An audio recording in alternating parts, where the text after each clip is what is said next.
मैं मुख्यमंत्री बनाऊंगा। चोट्टा चोर झूठा बता, 7 सीट से कैसे तू मुख्यमंत्री बनाएगा? बताओ। 7 सीट पे क्यों लड़ा? फिर पूरे सीट पर क्यों नहीं लड़ा? अब उत्तर प्रदेश में उसका एक चेला चमटा घूम रहा है, शौकत अली, ठीक है, वो भी मुख्यमंत्री बना रहे हैं। वहां मुख्यमंत्री के लिए 244 या 22 कितना है, 222 चाहिए शायद, ठीक है, और ये चुनाव लड़ेंगे ही 100 सीट पर। ये भी शौकत का ही बयान है। बहुत नाक रगड़ेगा तो 150 सीट पर, 200 सीट पर। 100% स्ट्राइक रेट किसी का हुआ ही नहीं है, चिराग को छोड़कर। चिराग 100% लेते हैं, ठीक है। तो ये 100% कैसे जीतेंगे? मान लो ये 100 जीत भी जाएंगे तो कैसे मुख्यमंत्री बनेंगे? तो फिर ये सब माजरा क्या है? क्या जनता को उल्लू बनाना है? उल्लू नहीं, उल्लू का भी बाप बना रहा है यार।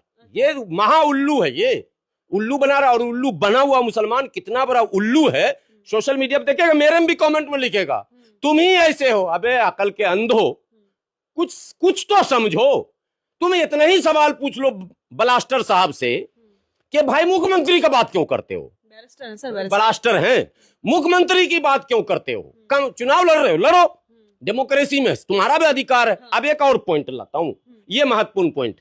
अभी फिर बयान आया ओवैसी साहब का कि मुसलमानों को अपना वोट बर्बाद नहीं करना चाहिए, मुस्लिम नेतृत्व के पीछे आना चाहिए।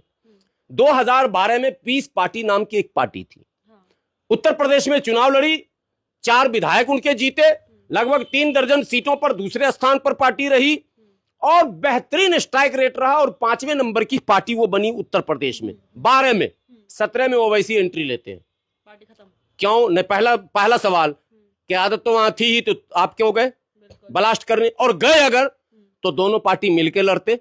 17 में या अकेले अकेले लड़े, और जो पीस पार्टी के राष्ट्रीय अध्यक्ष डॉक्टर अयूब थे उस सीट पर भी जाके लड़े। और उस सीट पे डॉक्टर अयूब का बलात्कार का केस भी लगवा दिया उसी उम्मीदवार ने। ये क़यादत खड़ी कर रहे हैं कि क़यामत ला रहे हैं? क़यादत है या क़यामत है, ये पहले इनसे पूछिए ब्लास्टर साहब से। क्यों लड़ने गए तुम 17 में, जब वहां उत्तर प्रदेश में ऑलरेडी 5वें नंबर की मुस्लिम पार्टी मौजूद थी? तुम गए क्यों? क्या मजबूरी थी तुम्हारी? तुम्हारे घर में खाना नहीं था, रोटी नहीं थी, सब्जी नहीं थी? अबे चंदा कर लेता भिखमंगा कहीं का। तू दलाली करने वहां पहुंच गया और उस क़यादत को तूने खत्म करवाया, जेल भिजवाया, और कहता है कि हम क़यादत खड़ी करेंगे। तू खड़ी करेगा? निंगरा आदमी कहे क़यादत खड़ी करता? खुद तो तू दूसरे के बैसाखी पर चल रहा, तू कैसे क़यादत खड़ी करेगा? बड़ा चेहरा है ना यूपी कोई में। चेहरा नहीं है, लानत है ऐसे चेहरे पर, बड़े पर लानत है ऐसे चेहरे पर। मुसलमानों, जल्दी, जितनी जल्दी हो वैसी खिलाफ मैदान में आओ, जितनी जल्दी हो वैसी खिलाफ मैदान में आओ। देर करोगे तो देर हो जाएगी, कहीं देर ना हो जाए। इससे पहले ओवैसी के खिलाफ मुसलमान आए, लाठी डंडा झाड़ू लेकर ओवैसी को दौड़ाए, तब जाकर माहौल इस मुल्क का शांत हो सकता, अन्यथा नहीं हो सकता है।